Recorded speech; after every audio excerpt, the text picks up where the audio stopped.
Saúdo a todos com a santa paz do nosso Senhor e Salvador Jesus Cristo. Quero compartilhar com todos vocês que me ouvem a palavra do Senhor, que está no Evangelho ao qual escreveu Mateus, no capítulo 13. Nós faremos menção do versículo 24 até o versículo 30, que tem por título a parábola do trigo e do joio. Mas antes de estarmos lendo esse texto, eu quero trazer para você que me ouve um esclarecimento, até mesmo para você examinar a sua própria vida, você mesmo descobrir em você mesmo se você é trigo ou se você é joio.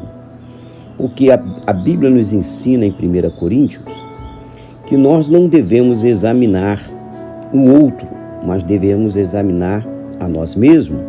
Então esse exame você deve fazer de você mesmo e por base da Escritura, porque é a Escritura que nos traz o esclarecimento. A Bíblia diz: e conhecereis a verdade, e a verdade vos libertará. E quando é então que descubro se sou trigo ou se sou joio? E como me tornar trigo? Há uma transformação, sim. Deus sempre transforma, mas depende de nós. E nós temos que ter fé. Sem fé é impossível agradar a Deus. Temos que crer.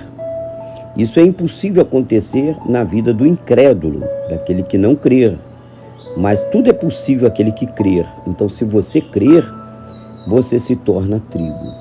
E existem dois fundamentos no Evangelho de Jesus Cristo acerca, para evidenciarmos quem realmente é trigo. Para você ser trigo, para mim ser trigo, nós temos que crer em duas palavras, que é a base do Evangelho, que é crer na ressurreição e crer também no arrebatamento.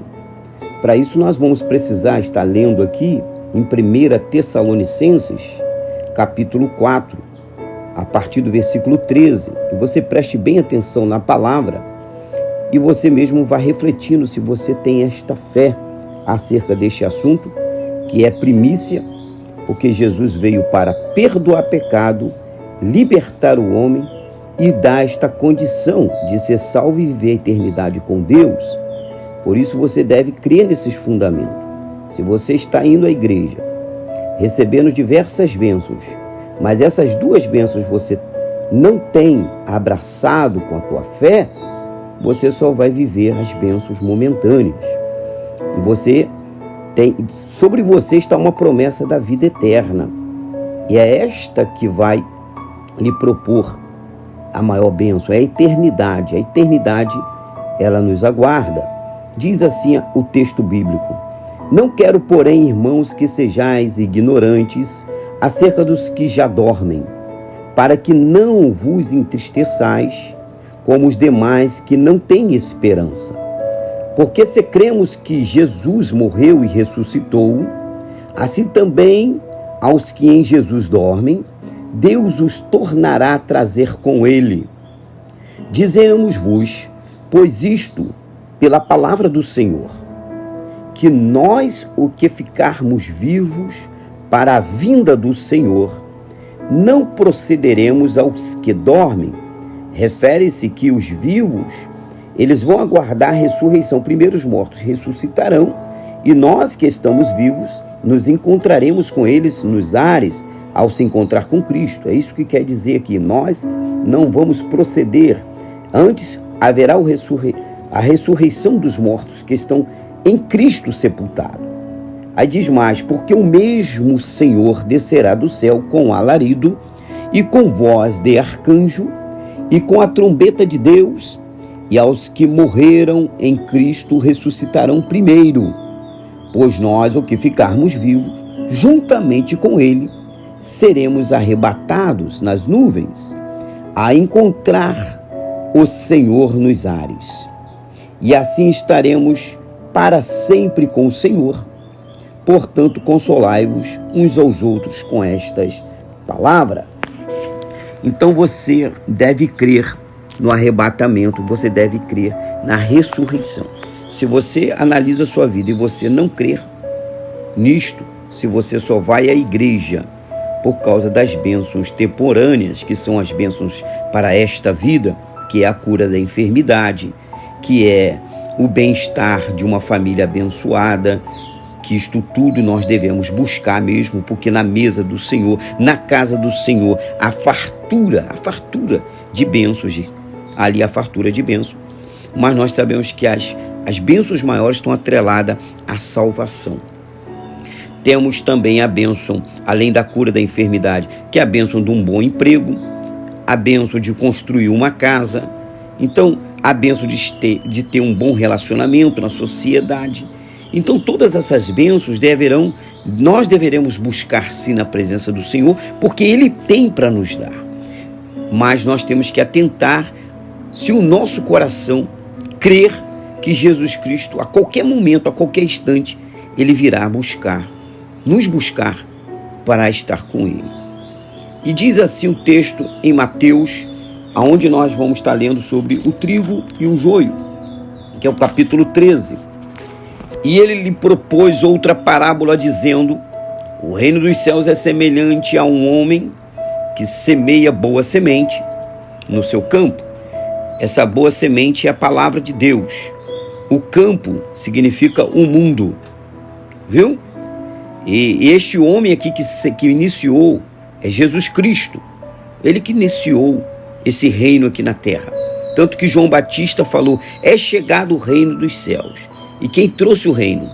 Jesus. Jesus é 100% homem e 100% Deus. Ele se tornou homem igual a mim, igual a você, mas nunca pecou. E ele trouxe o reino. E o reino é a sua palavra. O reino é tudo aquilo que ele nos ensinou acerca do Pai. Ele é o único testemunha do Pai, é Jesus. E nós somos testemunha de Jesus. E diz mais: mas dormindo os homens, muitas vezes a igreja está dormindo, né? Veio o seu inimigo. O inimigo, quem é o inimigo? O inimigo de Cristo, Satanás. E semeou o joio entre o trigo. Entre o cristão sempre vai ter o joio. E ele foi e retirou-se. E quando a erva cresceu e frutificou, viu? Quer dizer que o joio e o trigo crescem e frutifica. Só que um dá um fruto bom e o outro fruto não é bom. E aí ele falou: e apareceu também o joio. E apareceu o joio. Então, vendo ali que o joio e o trigo deu trigo, o que acontece com os servos desse homem? Nós vamos chegar lá. Eles vão desejar arrancar. Primeiro eles querem arrancar o joio, mas o trigo, se arranca o joio, arranca o trigo também. Então, vamos entender aqui por que um pastor, o cristão, ele tem que saber viver entre todos, até o grande dia. E diz assim: e chegando os servos ao pai da família, disseram-lhe: Senhor, não semeaste boa semente no teu campo? De onde então veio o joio? E ele lhe disse: o inimigo é quem fez isso. E os servos lhe disseram: quereis, pois, que vamos arrancá-lo? Ele, porém, lhe disse: não, para que, ao colher o joio, não arranques também com ele o trigo.